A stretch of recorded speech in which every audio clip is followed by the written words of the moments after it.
இந்த நேரத்தில் அழைக்கிறேன். பேரன்புக்கும் பெரும் மதிப்புக்குரிய பகுதிவாழ் பெரியவர்களே, தாய்மார்களே, சகோதர சகோதரிகளே, எதிரணி தோழர்களே, மாற்றுக் கட்சி நண்பர்களே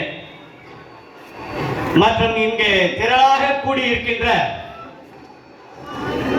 எனது தமிழக வெற்றி கழகத்தினுடைய போர்ப்படை தளபதிகளே, உங்கள் அத்தனை பேருக்கும் எனது நெஞ்சார்ந்த வணக்கத்தை தெரிவித்துக் கொண்டு இந்த மாபெரும் பொதுக்கூட்டத்தை தலைமை பொறுப்பேற்று நடத்தி கொண்டிருக்கின்ற மத்திய சென்னை மாவட்ட செயலாளர் எஸ்கே பூக்கடை குமார் அவர்களே, இந்த பகுதியுடைய பகுதி செயலாளர் ரவிக்குமார் அவர்களே, வட்டக்கழக செயலாளர்களே மற்றும் பிற அணி நிர்வாகிகளே, உங்கள் அத்தனை பேருக்கும் இந்த அன்பு கலந்த வணக்கத்தை தெரிவித்துக்கிறேன். அதே போல ஊடக நண்பர்களே, காவல்துறை அதிகாரிகளே, உங்களுக்கும் பணிவான வணக்கத்தை தெரிவித்துக் கொள்கின்றேன். நீங்களாம் நல்லா இருக்கீங்களம்மா? வர 2026 ஒரு பொற்காலமான ஆட்சி தமிழகத்தில் மலர வேண்டும் என்றால் அது தமிழக வெற்றி கழகமாக இருக்க வேண்டும் என்று வருங்கால சங்கதிகள் விரும்புகிறார்கள். ஏன்னா மாற்றத்தை விரும்புகின்ற சக்தி இன்றைய இளைஞர்கள் கையில் இருக்கின்றது. ஐயா அப்துல் கலாம் அவர் தான் சொல்லியிருக்காங்க, இளைஞர் கையில் தான் இந்த நாடு இருக்கிறது அப்படின்னு. அதே போல இன்றைக்கு தமிழக வெற்றி கழகத்தினுடைய அனைத்து சிறார்களும் விரும்புகின்ற சின்னம் விசில் சின்னம். ஆனால் இன்று எல்லோரும் விரும்புகிற ஒரு தலைவன் தமிழக வெற்றி கழகத்தினுடைய தலைவர் நம்முடைய தளபதி விஜய் அவர்கள். இன்னைக்கு சென்றை விடலாம் அடைகள கூட்டம் இன்னைக்கு திருப்பூர்ல பார்த்திருப்பீங்க எல்லாருமே. ஏன்னா சோசியல் மீடியாவில் நீங்க பார்க்காதது இல்லை, நான் ஒன்று புதுசா ஒன்றும் சொல்ல போறது இல்லை. சோசியல் மீடியாவில் பார்த்தீங்கன்னா இன்னைக்கு எவ்வளவு கூட்டங்கிறது உங்களுக்கு கண்கொள்ளா காட்சியா இருக்கும், அவ்வளவு ஒரு கூட்டம்.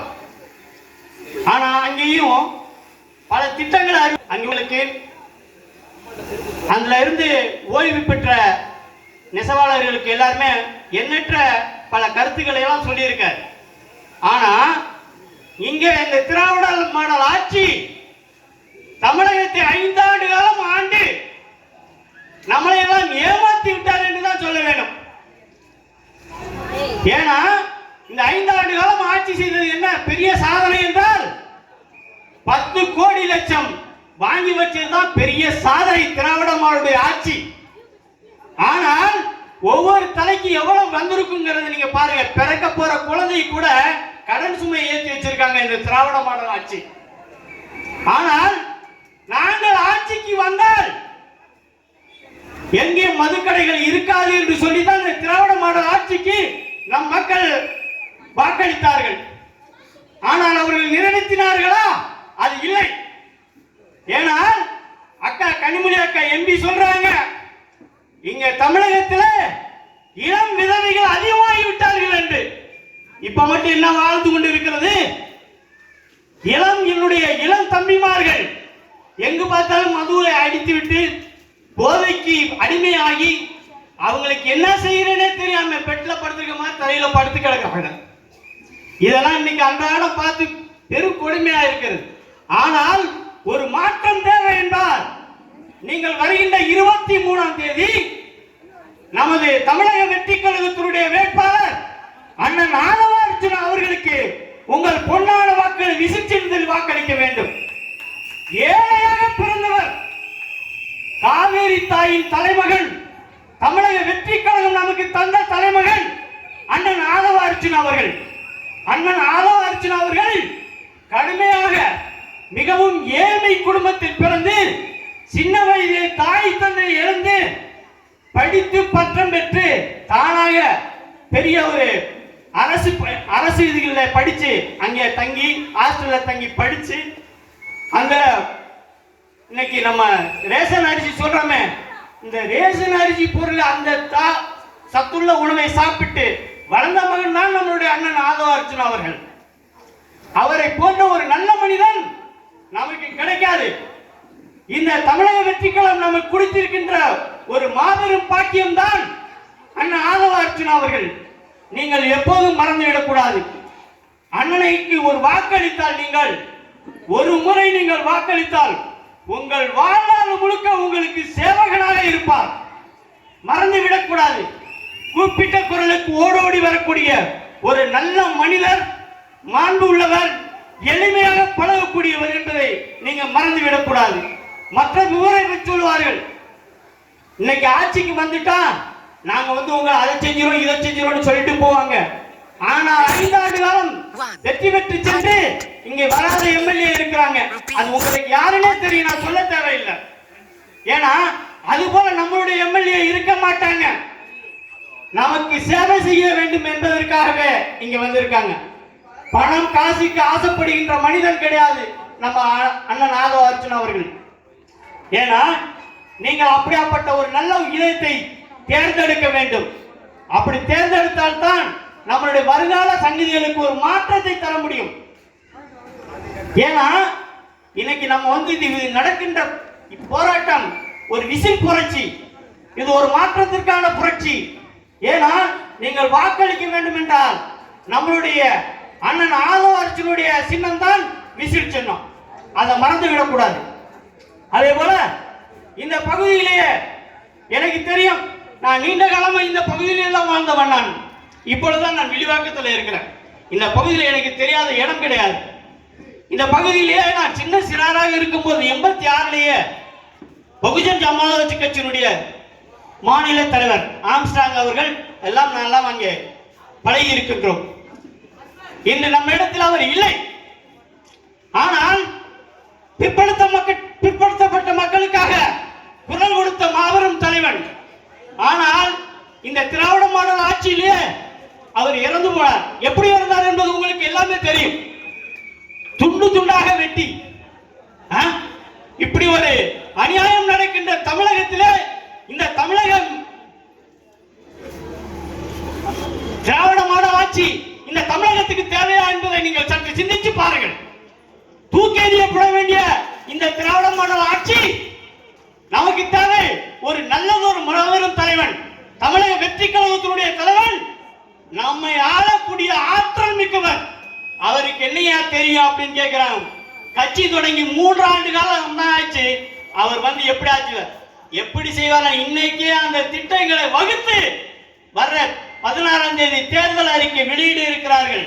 அந்த தேர்தல் அறிக்கை பாருங்கள், அப்பொழுது தெரியும் இந்த திராவிட மாடலோட ஆட்சி எங்கே காணாம போகுது என்பது அப்பொழுது தெரியும். ஏன் இதை சொல்கிறேன் என்றால், நம்மளை இதுவரை ஆண்டது போதும். 2 திராவிட மாடல்கள் நம்மளை ஆண்டது போதும், இனி ஆள வேண்டும். நமக்கு உண்மையான ஒரு நல்ல ஒரு மாற்று தேவை என்றால் அது தமிழக வெற்றி கழகமாக இருக்க வேண்டும். நம்மளுடைய தமிழக வெற்றி கழகத்துடைய தலைவர் தான் அண்ணன் விஜய் அவர்கள். வெற்றி பெற்றால் கோட்டையில் அமர்ந்து நமக்கு எண்ணற்ற சேவைகளை நமக்கு வாரி வழங்குவார். பெண்களுக்கு 2500, படிக்கின்ற பிள்ளைகளுக்கு 15,000 செலவு, படித்து கல்லூரிக்கு போகின்ற மாணவர்களுக்கு 20 லட்சம் வரை எந்த பிணையும் இல்லாமல் கிடைக்கும். வங்கியில போன யார்கிட்டயாவது கேட்கணும், எனக்கு பிணை கையெழுத்து போடுங்க, சுவரட்டி கொடுங்க. இனி அந்த சுவரட்டிக்கெல்லாம் தேவையில்லை. தலைவர் ஆட்சிக்கு வந்தால் போடுகின்ற திட்டங்கள் உங்களுக்கு தாராளமா கரெக்டா வீட்டுக்கு வந்து சேரும். அதே மாதிரி ஐகார்டு அறிவிச்சிருக்காங்க. அந்த ஐகார்டுல ஏகப்பட்ட திட்டங்கள் இருக்கிறதுல நம்மளுடைய தமிழக வெற்றிக்கும் கோட்டையில் அமர்ந்தால் அந்த கார்டு உங்களுக்கு வீடு தேடி நீங்க போய் அப்ளை பண்ண வேலை தேவையில்லைங்க. இங்க மாதிரி நோட்டீஸை கொடுத்து வீட்டுக்கு போயிட்டு இந்த திட்டம் அந்த திட்டம் அது கிடைக்கும் இது கிடைக்கணும் அந்த மாதிரி எல்லாம் கிடைக்க வேண்டிய சொல்ல வேண்டிய அவசியம் இல்லை. உங்கள் வீடு தேடி யாருக்கெல்லாம் ரேஷன் கார்டு இருக்குதோ, இருந்தாலும் சரி இல்லாட்டி சரி, அத்தனை பேத்துக்கும் அந்த ஐடி கார்டுல சிப்பு பொருத்திப்பட்டு எல்லாமே இருக்கும். நீங்க நேரம் கொண்டு போய் கொடுத்தீங்கன்னா சரி, எந்த அரசு அதிகாரிகளும் சரி உங்களுக்கு சேவை செய்யலாம். அவர் அடுத்த வாட்டி அங்கே இருக்க மாட்டார், வேற இடம் மாறிடுவார். அப்படி ஒரு சிஸ்டமேட்டிக்கா மாற்றி வச்சிருக்க.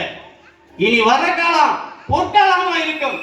கர்மவீரர் காமராஜர் இந்த பொற்கால ஆட்சியை வழங்கினார் இந்த தமிழகத்திற்கு.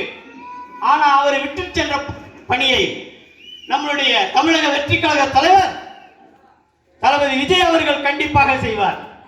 அந்த பொற்கால ஆட்சி வருகிற 2023 26, அதாவது தவற நினைச்சுக்காதீங்க, வேகமா இருக்குதுன்னா சொல்லிட்டேன். 2026 இந்த பொற்கால ஆட்சி கண்டிப்பாக மாறும்.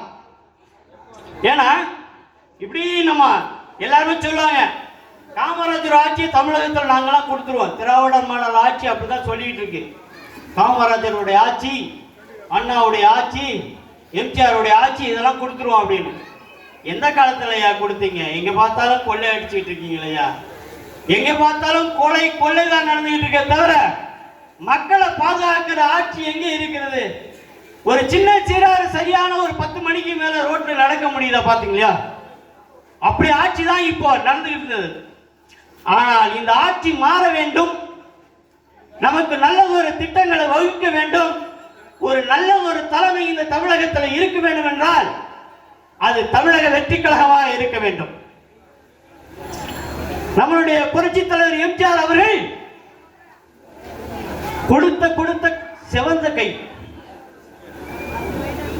எப்படியெல்லாம் வாரி வழங்கினார் என்பது உங்களுக்கு எல்லாம் இன்னி வரை மறைந்தும் இன்று வாழ்ந்து கொண்டிருக்கிறார் மக்களோடு மக்களாக. அவருடைய வழியில் நம்மளுடைய தளபதி தமிழக வெற்றி கழகத்தினுடைய தலைவர் வந்து கொண்டிருக்கிறார். சென்ற இடமெல்லாம் அவருக்கு எவ்வளவு கூட்டங்கள் இருந்தது தெரியுங்களா? புரட்சி தலைவருக்கு அந்த அளவுக்கு இன்னைக்கு கூட்டம் எங்க பார்த்தாலும் அவராலே முடியல. இந்த மாதிரி கூட்டம் நான் என்ன செய்ய போறேன்னு அவரே அழுகிறார். மக்கள் கூட்டத்தை பார்த்து, ஆஹா இவ்வளவு கூட்டம் இருக்கு. சிலர் சொல்றான் கூடுகிற கூட்டம் எல்லாம் ஓட்டு ஆயிடுமான்னு. டேய், நீங்க எல்லாம் எதை பார்த்து ஓட்டுன்னு சொல்ற? பணம் கொடுத்து கூடுகிற கூட்டமா? திராவிட மாடல் ஆட்சிக்குல கொடுத்து நீங்க கூட்டுற கூட்டம் தமிழக வெற்றி கழகத்துல யாராவது கூப்பிடுறாங்களா? ஒரு தொண்டனை கேட்டு பாருங்க, இங்க யாராவது நீங்க துட்டு கொடுத்து கூட்டிருக்காங்களா உங்களை? தமிழக வெற்றி கழகத்தில் அந்த ஒரு பாணி யாருக்குமே கிடையாது. துட்டு கொடுத்து யாரையும் கூப்பிடவே மாட்டாங்க. நீங்களா வாலண்டியாக வந்து சேவை செய்யணும். அப்படித்தான் இன்னைக்கு நம்மளுடைய தமிழக வெற்றி கழகத்தினுடைய தலைவர் வழிநடத்தி கொண்டிருக்கின்றார். யாராவது துட்டு கொடுத்து நான் கூட்டி போறேன் அப்படின்னு சொன்னா கண்டிப்பா எங்க கட்சியில் ஏத்துக்கவே மாட்டாங்க. ஏன்னா தமிழக வெற்றி கழகம் அந்த போல நடந்தது இல்லை. அந்த மாதிரி இனி ஒரு காலமும் நடக்காது. ஆனால் இனி இன்னையோட தலைவர் சொன்ன மாதிரி 2 பேருக்கு தான் போட்டி.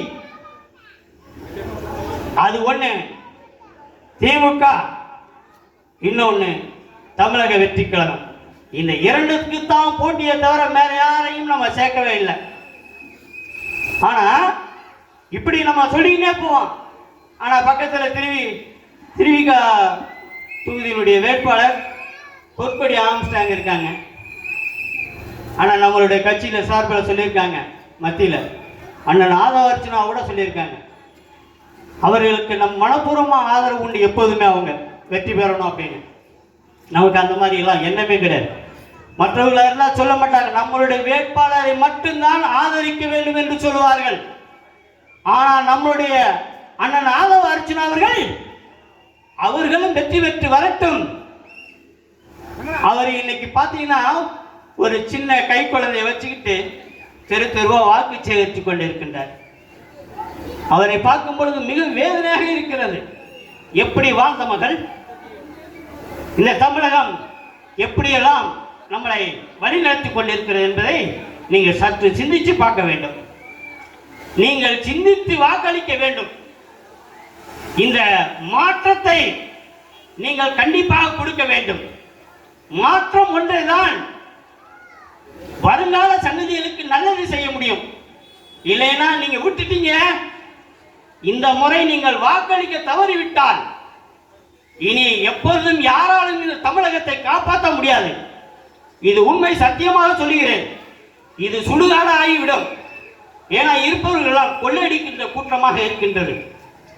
எல்லோரும் பார்த்தா எத்தனையோ கூட்டங்கள் இன்னைக்கு பார்த்தா கூட்டணி 26 கூட்டணி, 36 கூட்டணி, 40 கூட்டணி அப்படின்னு சொல்லிக்கிட்டே போறாங்க. கூட்டணி மிக்க தனி ஒரு மனிதன் தமிழக வெற்றி கழகத்தினுடைய தலைவர் தனித்து நிற்கிறார். நான் தனிச்சு நின்று இந்த மக்களை உங்களை நம்பி உங்களுடைய தம்பியாக, உங்களுடைய அண்ணனாக, உங்கள் வீட்டு பிள்ளையாக உங்களிடத்திலே உங்களை நம்பி நிற்கின்றேன். எனக்கு வாக்குகளை தாருங்கள், நான் உங்களுக்கு சேவை செய்வதற்கு நான் தயாராக இருக்கிறேன் என்று கூறுகிறார். நீங்கள் வாக்களிக்க வேண்டுமா இல்லையா? உங்களை நம்பி வந்தவரை இந்த தமிழக மக்கள் ஒருவரும் கைவிட்டதில்லை என்பது எனக்கு நன்கறிவேன். ஏனால் எவ்வளவோ கஷ்டங்கள் அவருக்கு இந்த தேர்தல் ஆரம்பிச்சதிலிருந்து அவருக்கு இடையூறுனா இடையூறு, அவ்வளோ ஒரு இடையூறுகள் சொல்லல் மாறாது. யூடியூப்லாம் பார்த்தீங்கன்னா கண்ட மேனிக்கு ஒவ்வொருத்தரும் ஒவ்வொரு ஸ்டேட்மெண்ட்டை கொடுக்குறாங்க. தயவு செஞ்சு யூடியூபர் யாராவது இருந்தீங்கன்னா வருத்தப்படக்கூடாது, நான் உண்மையைத்தான் சொல்கின்றேன். ஏன்னா உண்மையை பதிவு செய்யறதே கிடையாது யூடியூப்ல இருக்கவங்களா. எவன்டா எவன் குடும்பம் கெட்டு போகுது, அந்த குடும்பம் நல்லா இருக்கா நாசா போதும், அடுத்தவனை பத்தி இல்லை, நம்ம வளர்ந்தா போதும், நம்ம பாக்கெட்ல மணி வந்தா போதும், அடுத்தவனை பத்தி கவலையே கிடையாது. தயவு செஞ்சு அந்த மாதிரி எண்ணத்தை விட்டு விடுங்கள். நான் சொல்றேன், உண்மையாக சொல்றேன். நான் ஒரு சங்கம் நடத்தி ஒரு பத்திரிகை நடத்துற ஒரு பத்திரிகை ஆசிரியருங்க. நான் பொய் சொல்லக்கூடாது என்பதற்காக நான் பத்திரிகை தொழிலை விட்டுட்டேன். நான் வந்த வழி அந்த மாதிரி. விஜய டி ராஜேந்திரன் லட்சிய திராவிட முன்னேற்ற கழகத்தினுடைய தலைவருடைய வளர்ப்பு பிள்ளை நான். அவரை செல்லம்மா என்னை அழைப்பார் பழனி என்று. எனக்கு அவர் வைத்த பேர் மருங்காபுரி காவலன். ஏன்னா பொய் சொல்லக்கூடாது என்பதற்காக இந்த பத்திரிகை தொழிலை விட்டேன் நான். அப்படியாப்பட்ட நான் இன்னைக்கு நான் உண்மையே சொல்றேன். இந்த தமிழக வெற்றி கழகத்தினுடைய இதை நான் என்னை இணைச்சு கொண்டதுக்கு காரணமே ஒரு நல்லது ஒரு தலைமை என்பதற்காக. எல்லாரும் சொல்லிட்டு போயிடுவாங்க வார்த்தையா, நான் வார்த்தையா சொல்ல. ஏன்னா உண்மையை சத்தியத்தை சொல்றேன். இந்த திமுக மாடலுடைய ஆட்சியில இந்த ஐநவரம் கேட்டு போலீஸ் ஸ்டேஷன் நான் படாத பாடு இல்லை. அவ்வளவு இன்னல்களை அனுபவித்திருக்கின்றேன். இவர்களெல்லாம் நயவஞ்சவர்கள். ஏன்னா இவங்கெல்லாம் பார்த்தா நல்லது செய்யறேன்னு சொல்லுவாங்க. இந்த காவல்துறை எனக்கு ரொம்ப கஷ்டத்தை கொடுத்துட்டாங்க, ஆனா நான் நல்லதுதான் செஞ்சேன். ஏன்னா சாதி மதங்கள் கிடையாது. நம்மளுடைய தலைவர் இன்னைக்கு சொல்றாரு, சாதி மதங்கள் இங்க தமிழக வெற்றி கழகத்திலே கிடையாது, எல்லாரும் ஒற்றுமை. நான் அந்த மாதிரி ஒரு ஜாதிங்கிற பேர்ல எல்லாம் அகப்பட்டு சின்னவனமான இப்படியாக சொல்லவில்லை. ஏன்னா வரும் காலம் அதை கண்டிப்பாக சொல்லுவேன் உங்கள் மத்தியில. அந்த மாதிரி இங்க ஜாதி மதங்கள் கிடையாது. இங்க எல்லோரும் ஒரே இனம், மனித இனம், அவ்வளவுதான். நமக்கு எதுக்கு ஜாதி? ஜாதியை வச்சு என்ன சாதிக்க போறீங்க? ஒண்ணும் கிடையாது. ஜாதி பேரை சொல்லிட்டு என்ன ஒரு ஜாதி ஓட்டு வாங்கிடுவான் அந்த தொகுதியில நின்னா அவ்வளவுதான். அவ வெற்றி பெற்று போனா அதுக்கப்புறம் 5 ஆண்டு காலம் எதுவும் செய்ய மாட்டான். ஆனா நம்ம அப்படி கிடையாது. நாம் வெற்றி பெற்று கோட்டையில் அமைந்தாலும் இந்த தமிழகம் முழுக்க இருக்கின்ற ஒவ்வொரு குடிமக்களுக்கும் செல்லுகின்ற திட்டங்கள் தமிழக வெற்றி கழகம் என்ன அறிவிக்குதோ அந்த திட்டங்கள் கண்டிப்பாக உங்கள் இடத்தில் வந்து சேரும் என்பதை நான் சொல்லிக் கொள்ள ஆசைப்படுகிறேன்.